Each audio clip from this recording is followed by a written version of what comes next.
have officially made it to UFC 327 Fight Week, and we are going to break down the entire card from the prelim to the top, where Yuri Prochazka will take his belt back. Let's go for that. I'm going to be honest with you. Anybody saying that this card isn't good, or we're not going to see a entertaining card because, you know, the main card or the prelims aren't the best, is actually extremely delusional. I mean, the fall from grace of Kelvin Gastelum going down to the early prelims just means everything else is loaded. Now, obviously, we all know the news. Joshua Van hurt his knee. I knew about this 2 weeks prior. I was told, you know, by someone maybe a little close to Joshua Van that he hurt his knee in training camp and he wasn't going to pull out. I'm happy he did. He has got these paper champ allegations. I don't think that he is the quote-unquote real champion. Obviously, he is. I still think he has to beat Pantoja in a more legitimate way. I still think Tatsu Taira beats him, but I'm happy because it's going to be in New Jersey at UFC 328, and I'm going to be there, baby. So I get to watch my guy, Tatsu Taira, put the beat down on Josh Van. But let's get right into these fights. Starting off with the first early prelim, we got Charles Radtke versus Francisco Rattle. I'm just going to call him Francisco and Charles because their last names are kind of crazy. This should be a fun fight. This is going to be back and forth. Rattle likes to push a pace, likes to get people on their back foot, and likes to throw a lot of volume.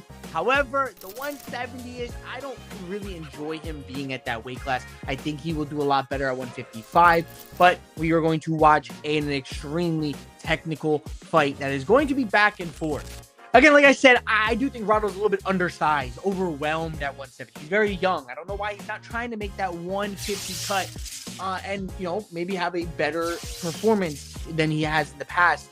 With Charles likes to keep the distance. Charles likes to chop the legs. Charles is very good at being a rangy fighter. And with Rattle being a younger fighter and not being able to work his grappling like that he would want to, I don't really see this going his way. I'm not saying he's going to get finished. I'm not saying he's not going to get a takedown. I just think that Charles is going to have him so far on the outside that he's going to have a hard time shooting, unless he's shooting from fucking Mars. But it's good. Like I said, it's going to be a fun fight. I see a lot of fun exchanges on the feet here. I'm going to take Charles by a unanimous decision, maybe a split, if Rattle can get his grappling working, but I don't see it. I'm saying a fun decision win here for my man, Charles. This next fight, Kelvin Gastelum versus Vicente Luque on the early prelims, when these guys in their heyday were like the bee's knees, right? Kelvin Gastelum fighting for a belt. Vicente Luque was a top contender. I mean, bro, the fall from stardom has hit them worse than anyone I've seen in my 13 years of watching the UFC. With that being said, as much as I don't like Kelvin Gastelum and as much as I don't like his fighting style and I see him gassing out a lot, I think he is aged better than Vicente Luque. I think that he's still overall the better fighter than Vicente Luque. We saw a little bit of that in his fight with Joe Pyfer, even though, you know, Joe Pyfer did beat him. Regardless, Vicente Luque hasn't looked good in years, right? I'm going to take Kelvin Gastelum here, and it's going to be another one of those boring decisions. I don't see this fight being entertaining. I'm going to be honest. I see them going back and forth, gassing out. I mean, we can watch both these guys gas out in like the first round. Second round, they're going to be huffing and puffing. They're going to be looking like me after I just ran a mile, right? You know, Luca before the trade, you know, eating Big Macs, right? It's sad because I liked both these guys when they were up and coming, when they were fighting at the top and Kelvin was fighting for the belt, but we're just watching two unks. We're watching two uncles at the barbecue fighting. That's literally what we're watching, and it's going to be a boring decision win for Kelvin Gastelum. I could also see Kelvin Gastelum catching Vicente Luque because I'm not too sure on Vicente Luque's chin, but I can also see Vicente Luque catching Kelvin Gastelum. I don't know. I'm very low confidence on this one, but I'm going to take Kelvin Gastelum by decision. The next fight we're looking at is Chris Taco Padilla versus Markel Mendoza. Guys, this is one a little bit of a tough one for me. These guys are both my mutuals. They both follow me. I enjoy both of their fights. Am I talking? Yes! Chris Taco Padilla is stepping in on short notice for Nazim. And guys, this one's a little bit tough for me because he has both my mutuals. I've talked and corresponded with both of them, trying to get them on the fight room. I've even tried to do a little bit of face-to-face interview. They didn't answer me. Happens, right? But I promise you they'll be on a episode here soon. Regardless, this is going to be a good one. I mean, Chris Padilla is extremely entertaining. Chris Padilla is a fun fighter. It's going to be one of those ones where it's like you can't blink because both these guys can put you out. Now, Chris Padilla is one of those guys who likes to put you on your back foot, loves the pressure, loves to put the volume on you. And I think that is going to be the deciding factor into beating Markel. Markel is one of those guys who gets a little too complacent, a little too accepting on the back foot. And I understand, like I said earlier, that Chris Padilla is coming in on short notice. I still think this is kind of a nightmare matchup for Markel. I don't think that Markel responds well to pressure or I would even say responds well. That sounds bad. I just don't think that he's able to calculate the movement or understand how to circle out very well against a pressure fighter. I mean, he has his moments. I do think that Chris Padilla is going to have the bigger moments. I think he's going to land the better shots, the stronger kicks, the overall better shots to get that decision win or potentially even TKO Markel. And again, this is a tough one. I like both these guys, but I'm an honest creator. I'm not going to give you a biased pick because I've interviewed somebody. This is ball knowledge, right? There's a reason my record is 94, 1 tie, and 33 losses with a 73% accuracy. It's because I don't bullshit. I don't just tell you to pick someone because I like them. I do ball knowledge. I do study. I got knowledge. This isn't new to me. 13 years going, right? This is something that I've done forever. And I'm telling you, Chris Padilla is going to win. It's going to win. And again, Markel, you're probably not watching this, but if you do, I'm sorry, bro. I have to. I got to pick against you. I do think you're a great fighter, but this fight is tough for you because of what I've seen. Now we're going to go right into the prelims, starting off with Tatiana Suarez and Lupi Gomez. Boring. I don't see Lupi winning this fight. I see Lupi having good success with the leg kicks, good success with trying to keep the range. But Tatiana Suarez's fight IQ, Tatiana Suarez's grappling, her wrestling ability is going to make this a one-sided fight. I'm going to make Tatiana Suarez my first lock of the card. And I don't say that lightly because when I say a lock, I don't see a clear path of victory for their opponent. Lupi Gomez, to me, has got a puncher's chance. When you're this out-grappled, when you're this outpaced, and all you can do is pray and hope you can keep the distance and not get your leg snatched or not get a good body lock, there's not much for you, right? Tatiana Suarez is championship material, championship level. It's just unfortunate that she just can't win the belt. But that doesn't mean these people below her are going to beat her, right? Like Verna against, Tabitha Ricci. I picked Tabitha Ricci because I thought Verna was washed. Apparently not, right? But Tatiana Suarez is just that much better than Lupi Gomez that it's going to be a boring one-sided beatdown for Tatiana Suarez. I'm going to take Tatiana Suarez, a little bit on the up and up here. We're going to go submission.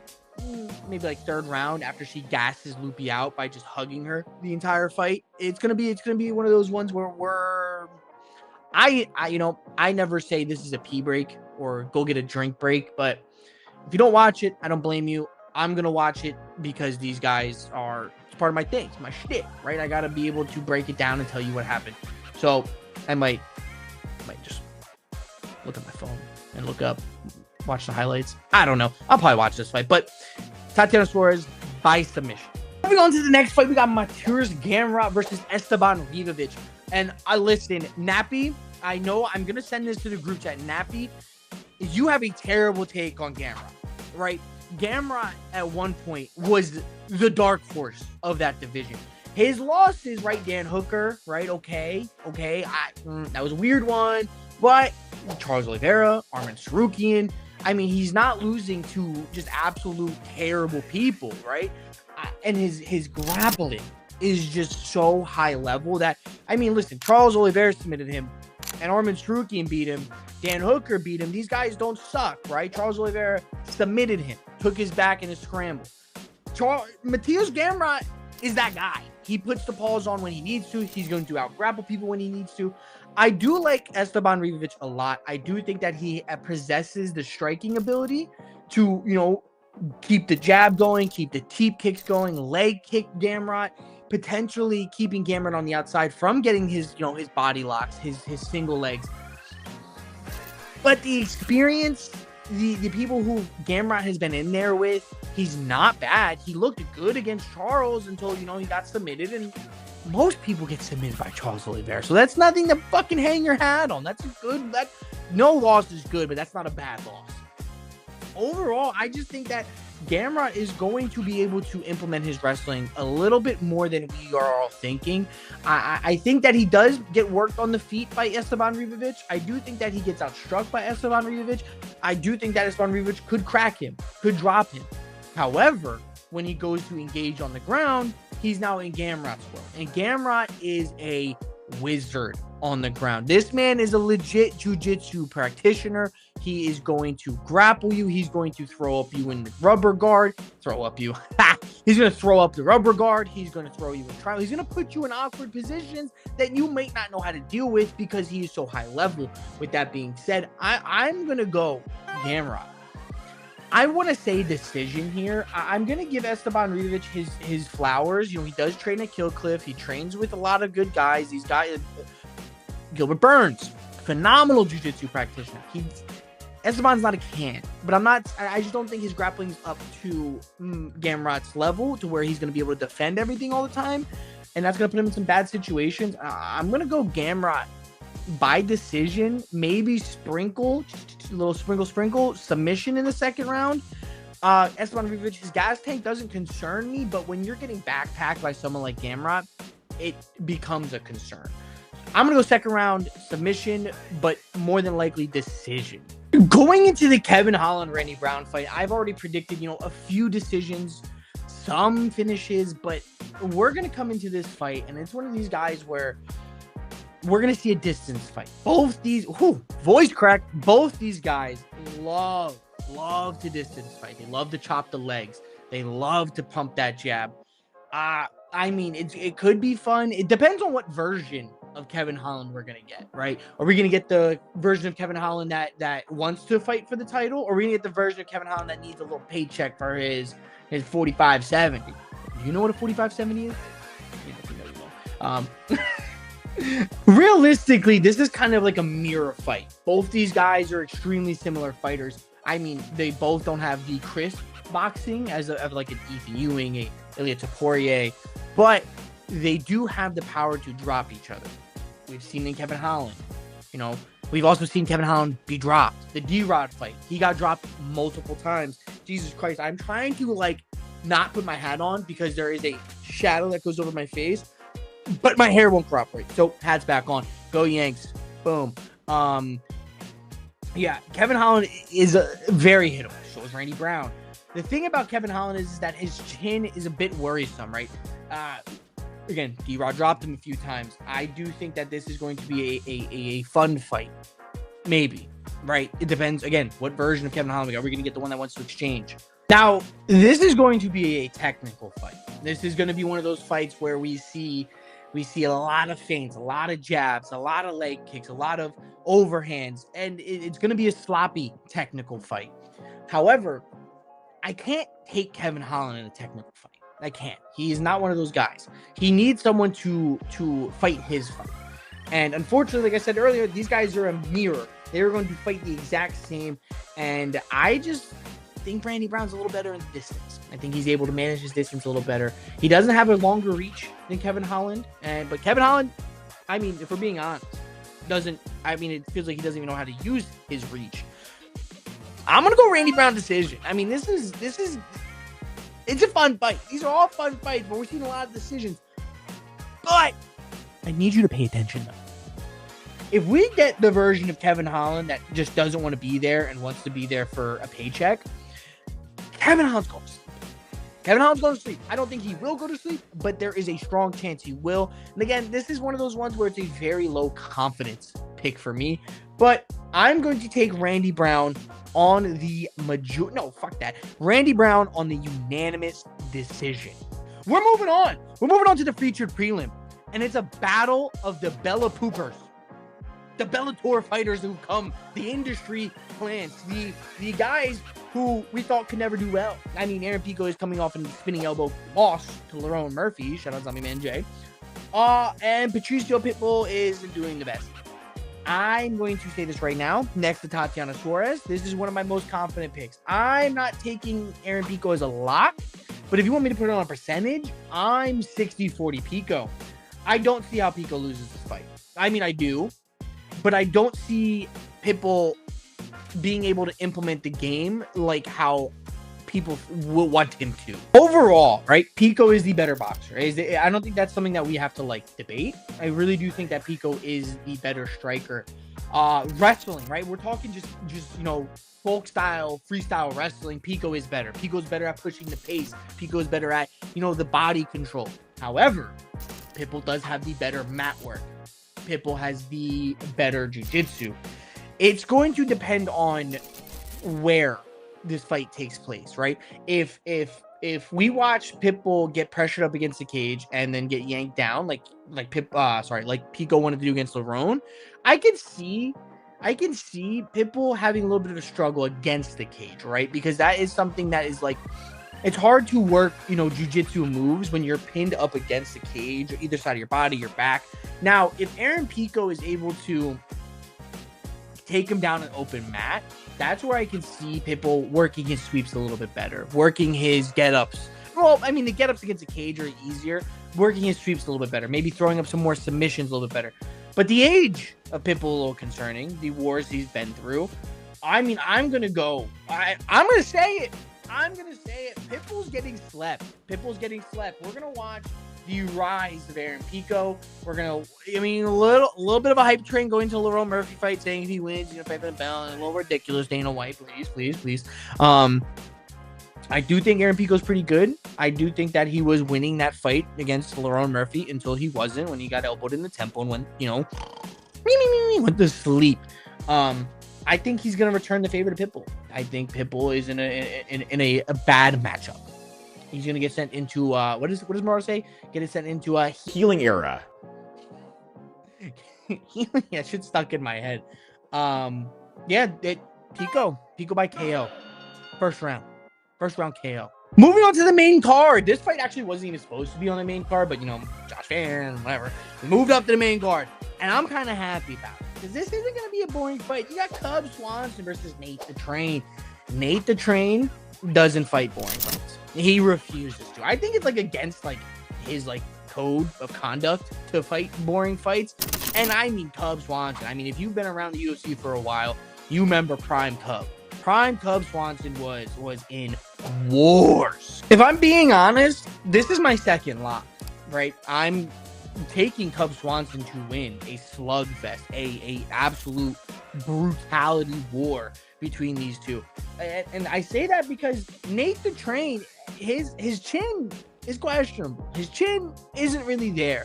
Meanwhile, Cub Swanson has aged fucking like wine.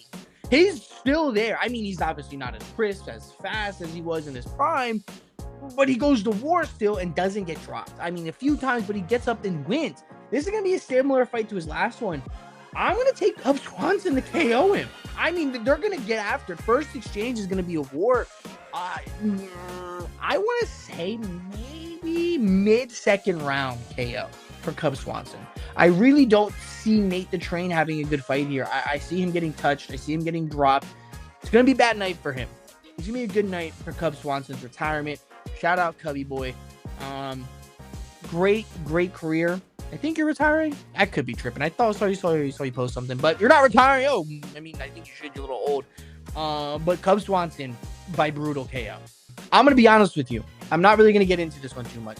It's a battle of who's goofier, who can get knocked out quicker, Dominic Reyes or Johnny Walker. Who's going to sleep first? Who has the worst chin? And I think it's Dom Reyes. I think Dom Reyes gets dropped bad first round. We're gonna watch fucking Johnny Walker throw some looping hook and just put him out. Uncle Dana, what are we doing? I need you to answer. You're never gonna answer this question, but what are we doing? You're doing your typical thing. You're rushing a prospect. And you may not agree with what Josh Hawkick has to say, his promos that he cuts, but you cannot deny that he's a great prospect in the heavyweight division right now. He's got entertaining 2 fights. This jump in competition is kind of crazy to me. I would have liked to see him maybe fight. I know Tom Peterson just fought. Maybe a Tom Peterson, a Steve Asplin, someone around that caliber. I think this is too much. I do think Josh Hawkick could be good in the future. However, I think that people are not understanding that Curtis Razor Blades is a problem. He's great. I mean, this guy has got great striking. He's got great elbows, got great knees, decent takedown defense. And I mean, he was a contender. He's still a contender. And you're giving him unranked Josh Hawkick. I don't get it. I mean, I do from a business standpoint that this guy in heavyweight is reviving the morale. He's selling himself. He's the heavyweight Colby Covington, right? I don't think he wins this fight. I don't. I think that it's going to be a decision win for Curtis Blades. But Josh Hawkick does put on a pace. He's very athletic, very explosive, very, very willing to be hit. I don't think you want to get hit by Curtis Blades. Even this age Curtis Blades.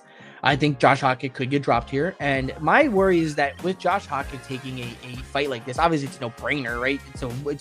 It's a win-win for Josh. There is no losses for Josh here.